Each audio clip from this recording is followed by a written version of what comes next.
Hey everybody, check out this super cute little box that I'm going to make for you today. I'm using basic white cardstock here. Cute. This is the project.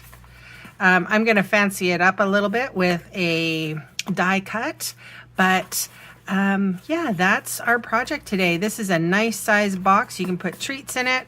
I think you can put a perfume bottle maybe in it. Yeah, it could be many different things. Anything small that means a lot. Maybe even some, let's see, would glue fit in there? I don't know. Probably not.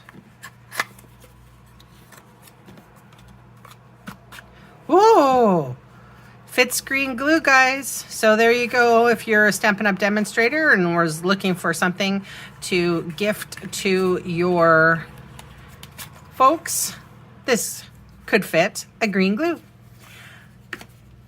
All right, let's get started. Alrighty, here we go.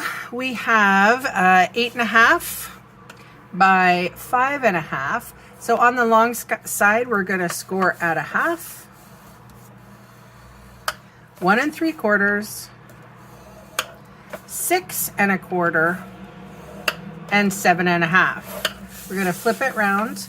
We're going to score at 1 1/4, 2 1/2,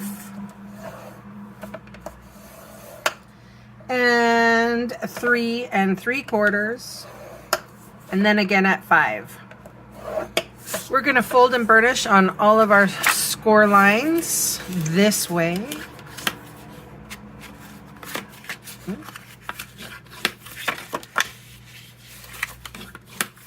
And then we're going to fold and burnish on all of our score lines this way.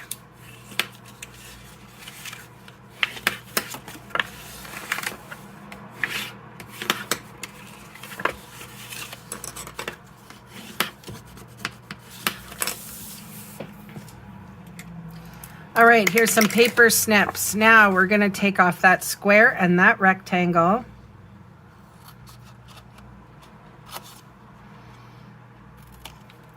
On both sides.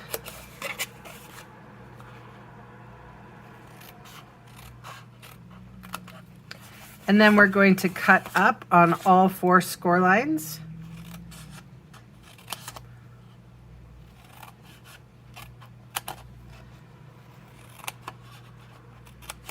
Now, I like to make the seam at the back, so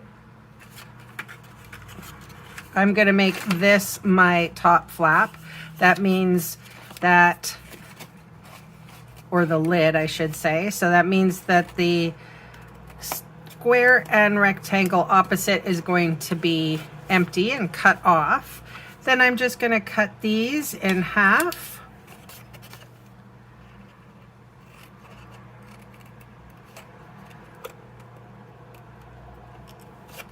And I'm going to wedge out on these.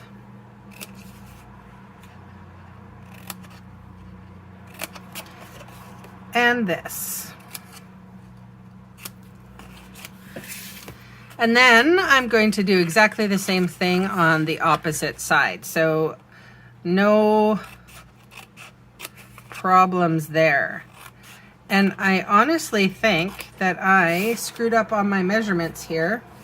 So it looks like I screwed up on the sizing for the cardstock. I'll have it written on my blog correctly. You need only the cardstock for 8 inches this way and 5.5 inches that way. I do apologize. It just makes this tab just a little bit too long. I mean, you can leave it like that, that's fine, but especially if you want to put something heavy in this little box, it might be a good idea to keep it, and then that be the bottom. But anyway, you can see what I did there. I just trimmed it. Okay, so we're going to trim this one in half anyway. This one doesn't make too much of a difference, I guess, just on this part. Sorry for the confusion. All right, and then we're just going to wedge these guys out. And then we're going to put some adhesive.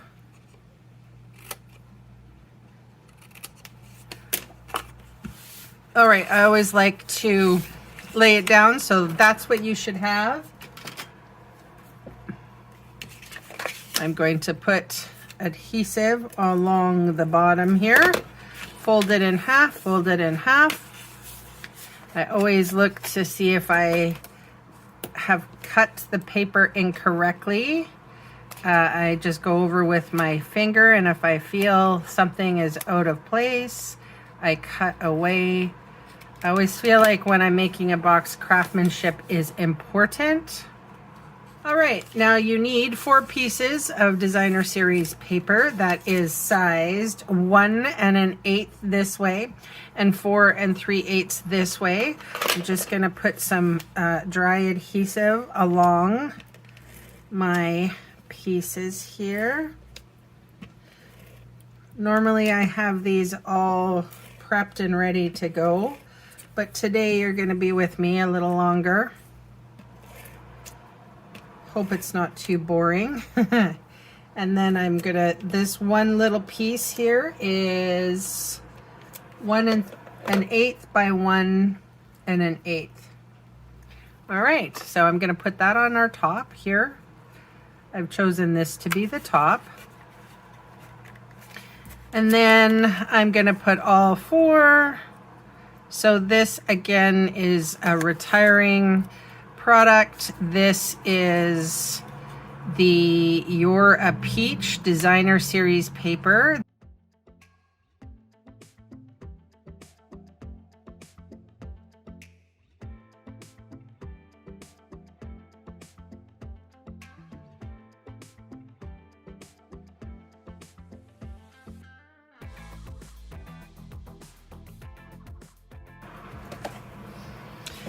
I'm going to use the nuts and bolts stamp set today, and I'm going to use the HB2U.